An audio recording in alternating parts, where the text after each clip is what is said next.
My name's Jeremy Leslie. I am from London, where I run a business called magCulture. We specialise in editorial design. We celebrate the new generation of magazines through our website, through our podcast, through our shop, and through our consultancy. I'm here in Milan to take a workshop with the School of Visual Communication.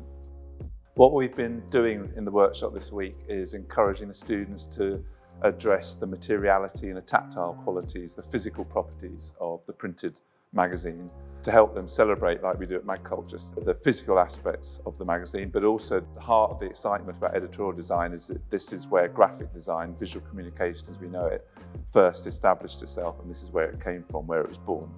We're just now approaching the end of the project, and what's already clear, there are many layers to what the students are expected to achieve. We've got 8 groups of 5 students apiece, and they're all developing their own unique directions, their own unique projects, which have some commonalities. But what's exciting to me is that I've seen 8 distinct projects develop where the magazine has a name, it has a baseline, it has an idea and a concept to it, and that the final challenge now, the next final part of the project, is to bring those great ideas and projects into the physical realm and make them concrete in front of us. Inevitably we're seeing a lot of work on the screen, but now it's all beginning to go to print. People are beginning to get active in terms of making stuff, and that's the really exciting part.